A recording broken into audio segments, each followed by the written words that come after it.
السلام عليكم بنات، كي دايرين؟ لاباس عليكم؟ امور هانيه؟ نتمنىكم كاملين بخير على خير. مرحبا بكم معايا في قناتي وقناتكم شهيوات اسماء. وشهيوات اليوم كما كتشوفوا هي عباره على ميني طاخت بالتفاح. شهيوه سهله مهله البنات وكتجي بنينه، كيجيو مقرمشين بالعجين المورق. نتمنى ان شاء الله ينالوا الاعجاب ديالكم. نخليكم دابا مع المقادير ومع طريقه التحضير وفرجه ممتعه.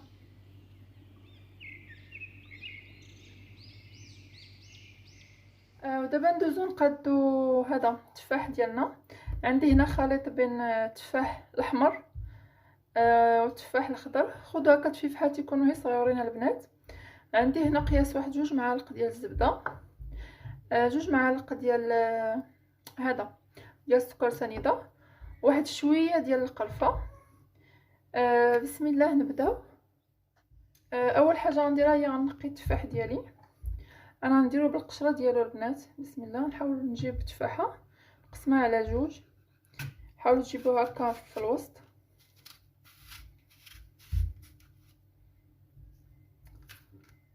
صافي غنحاول نحيد لها هاد الزبل ديالها بحال هكا، ونقطع طريفات صغار، وفي نفس الوقت نخليها محافظه على الشكل ديالها باش هكا يجيني شكلها زوين فوق لي طاخت ديالي. بسم الله. غنقطع كاع التفاح اللي عندي على هذا الشكل. هنا ساليت الكميه اللي بغيت ديال التفاح، قطعته وحاولت نعطيه هكا شكل ديال نص تفاحه باش هكا يجيني زوين في الشكل النهائي. دابا ندوزو نوجدو هذا فاش غنعسلوه ولا فاش غنصوطيوه فوق البوطه. هنا وجدت المقيله ديالي فوق البوطه، بدات كتسخن. غنرمي فيها كي قلت 2 معالق ديال الزبده، خليها تذوب مزيان. هنا الزبده ديالي ذابت. دابا غنزيد السكر كي قلنا قياس 2 معالق كبار. بسم الله.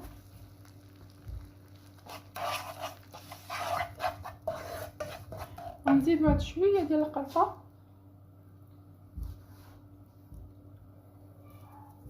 باش يعطينا واحد النكهه. الا عندكم قرفه عوض احسن من هذا البودر. هاد البودر كتبدل في اللون. صافي كنجيب التفاح ديالي كنحطو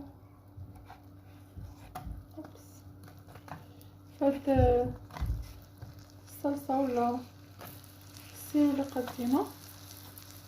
نحاولوا نخليو كل تفاحه محافظه على شكلها.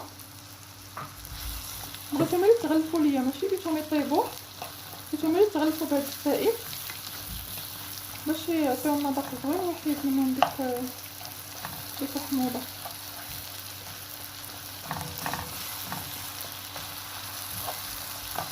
صافي نبدا نحرك التفاح ديالي ياخد ليا لوين من 2 جهات. وتم الا درتو ليا بهذه الطريقه تقدروا تحطوا التفاح ديالكم ديريكت فوق لا كريم باتيسري في لي طاخت ديالكم.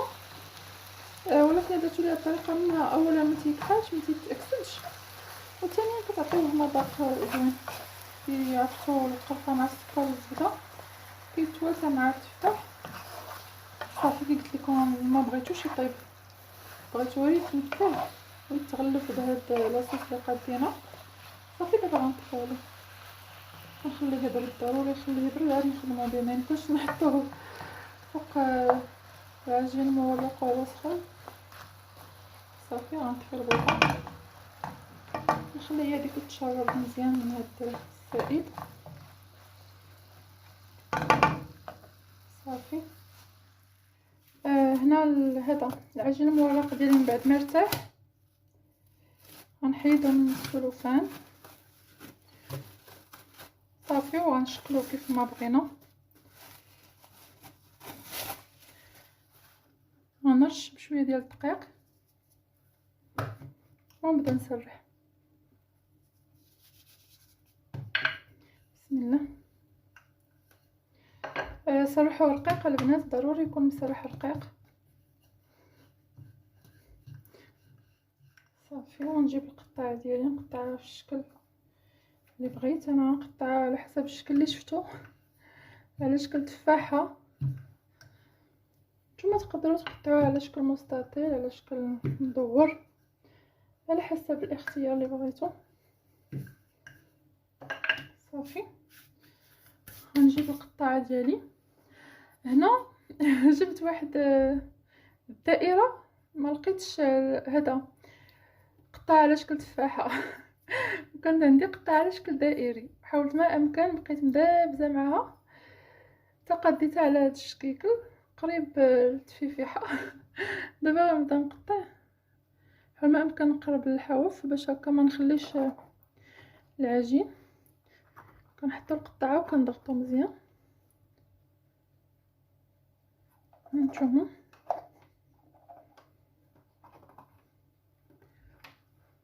حاولوا يضغطوا، ما تديوش العجين وتجيبوه، غير ضغطوا شويه وتقطع.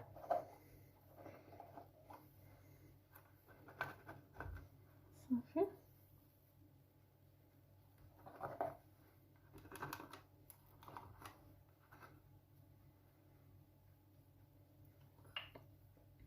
هانتوما راه سهله. غنحط دابا في الطاوه ديالي، بسم الله. غنكمل باقي العجين ونعاود نرجع معكم ان شاء الله.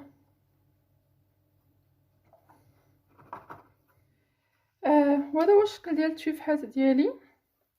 هنا بالنسبه لهاد لهاد العريشات انا كنقطع غير واحد الطريف هكا، شفتوا، وكنلصقو، راه كيلصق بكل سهوله.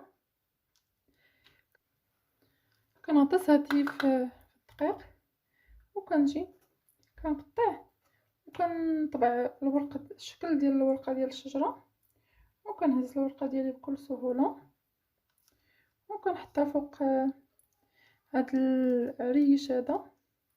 صافي، هكا تنكون ساليت التفاحات ديالي. نعاود نقطع معكم حيد. هانتوما راه ساهل البنات، كتقطعوا عريش، حاولوا تجيبوه ما يكونش عريض بزاف وما يكونش يا هذيك عريض بزاف، وجهه عريضه وجهه غاديه وكترقق. بحال داك الشكل ديال داك اللعيبه اللي كتكون في التفاحه. هنا كنقطع ورقه وكنطبعها، هزوها بموس ولا بصباعكم عادي. صافي، وكنحطها فوق هاد اللعيبه ديال التفاح. وهنا من بعد ما وجدنا هاتي كريم باتيسري ديالنا، من بعد ما بردات، هنا التفاح ديالي حاولت نلقى طريفات هكا قد نشكل التفاحه ديالي. وهنا العجين كيشتو درناه كيشتو قدينا على شكل تفاحه. شنو كندير دابا؟ كنجي هنا في هاد الجناب، في هاد الوسط بغيت نقول. كنحاول ندير يديا شويه ديال الدقيق ونضغط في هاد الوسطي فين غنحط التفاحه والتفاح والكريم باتيسري. كنتكو شويه بالشوكه. غنكمل هاد الاخرى، كنخليو الجناب ما كنحاديوهمش باش هكا يجيو منفوخين فاش يطيبوا. كنضغطوه على الوسط باش ما يتنفخش، وبحال قلتي كنديروا بلاصه فين نحطوا ديك لا كريم. صافي، لا كريم شنو كنديروا؟ كنجيبوا شي معلقه صغيره، كنهز شويه ديال لا كريم، هي واحد شويه، كنحاول نسرحها في هاد الوسط ديال هاد التفيفيحه. صافي، هي واحد شويه قياس معلقه صغيره. ودابا غنجيب التفاحات ديالي وغنحاول نشكل تفاحه في وسط التفاحه. هانتوما كنحاول نخليهم مقاربين بس. داك السائل اللي درنا فاش طيبنا التفاح خلاه رطيب بوحشيش. داك صافي هكا تنكون ساليت التفافيحه الاولى. نتمنى يكون واضح لكم الشكل. غنزيد نقاد معكم الثانيه. كنديروا قياس معلقه معلقه صغيره ديال لاكريم، غنوزعو بالتساوي. ما نحاديوش الجناب البنات، نخليوهم باش يتنفخوا. دابا غنجيب هذا التفاح الاخضر وغندير هاد طروفه الكبار هكا في الجناب، وحنا غاديين ندير واحد الطرف اخر فوق الجنب الاخر، الطرف الاخر هنايا، باش نتحصلوا على شكل زويون، على شكل تفيفيحه. هكا تنكون ساليت الكميه ديالي اللي عندي. غنجيب واحد البيضه نطربها، ولا هي الصفار ديال البيضه باش ندهن بها هاد الجناب. ها هو الصفار ديال البيض طربته مزيان وزدت واحد النقيطه ديال الفانيلا. دابا غندهن هي الجناب بسم الله باش يجيونا محمرين. حاولوا ما ينزلش لكم هذا البيض مع الجناب باش هكا ما يمنعش داك التوراق يطلع. صافي كندهنوه الا جينا ندهن هاد العريش وهاد الوريقه باش يجيونا محمرين بسم الله. كي قلت لكم حاولوا ما امكن ما ينزلش لكم مع التفاحه من الجناب، تفاحه مع العجين من الجناب باش التوراق يكون واضح وزوين طالع زوين. صافي نكمل هاد الكميه اللي عندي. الفران راهو سخون البنات، ضروري يكون سخون. فاش ندير الطاوه ديالي غنديرو على درجه 180 درجه، يعني عافيه مهيله من الفوق ومن التحت، ونخلي هادي لي طاخط ديالي يطيبوا على خاطرهم باش يجيونا مقرمشين.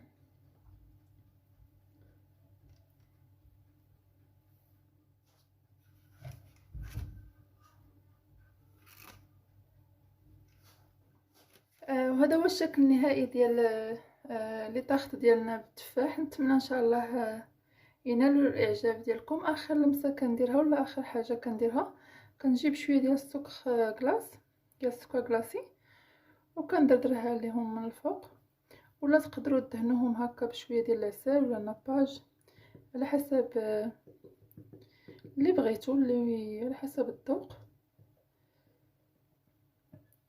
صافي